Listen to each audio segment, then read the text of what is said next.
ఊర్లో ఇల్లు కట్టుకుంటా మీ గుండెల్లో గూడు కట్టుకుంటానన్నట్లు హామీనిచ్చారు. కానీ మాట తప్పిన ఎమ్మెల్యేపై సొంత పార్టీ నేతలే స్వరం పెంచుతున్నారు. ఇంటి పోరు చాలదన్నట్లు బీజేపీ నేత ఆత్మహత్య ఆయన మెడకు చుట్టుకుంది. సామంతరాజులా వ్యవహరిస్తున్నారని అపవాదం మోస్తున్న ఆ ఎమ్మెల్యే ఎవరు? ఉమ్మడి ఆదిలాబాద్ జిల్లాలోని ఆ సెగ్మెంట్ లో జరుగుతున్న పరిణామాల వెనుక లోగుట్టేంటి?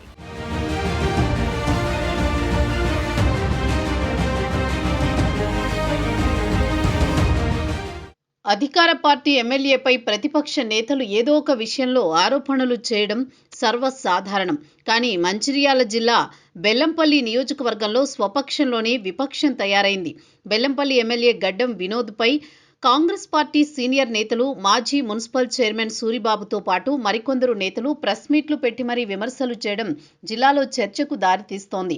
వినోద్ గెలిచిన తర్వాత బెల్లంపల్లి నియోజకవర్గంలో కాంగ్రెస్ పార్టీ పరిస్థితి అధ్వాన్నంగా తయారైందని సొంత పార్టీ నేతలే విమర్శలు చేస్తున్నారు.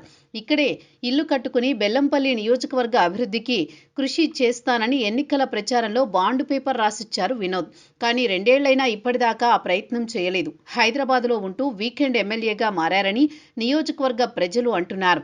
సొంత పార్టీ నేతలు కూడా అవునంటున్నారు.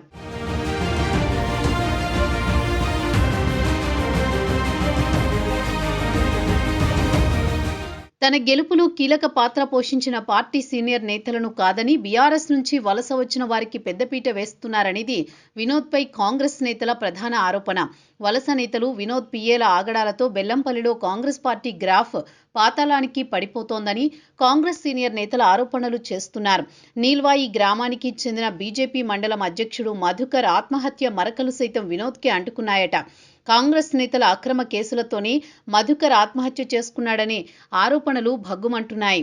మా ఎమ్మెల్యే నియోజకవర్గానికి చుట్టపు చూపుగా వచ్చి పోతుండటంతో పార్టీలో కొందరు ఆడిందే ఆట పాడిందే పాటగా తయారైంది.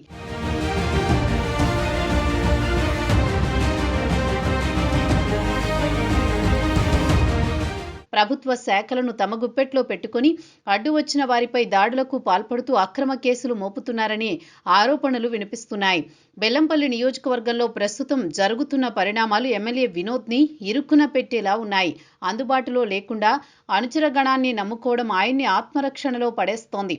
మరి ఇప్పటికైనా వినోద్ నియోజకవర్గ ప్రజలకు ఇచ్చిన మాటకు కట్టుబడి స్థానికంగా ఉంటారా? తన పిఏలపై, వలస నేతలపై వస్తున్న ఆరోపణలకు చెక్ పెట్టేలా చర్యలు తీసుకుంటారా? నియోజకవర్గంలో తన విజయానికి సహకరించిన సీనియర్ నేతలకు కలుపుకుని పోతారో లేదో చూడాలి. ఇదే వాతావరణం కొనసాగితే మాత్రం స్థానిక సంస్థల ఎన్నికల్లో అధికార పార్టీకి చేదు అనుభవాలు తప్పవన్న మాట ఆ పార్టీ నేతల నోటే వినిపిస్తోంది.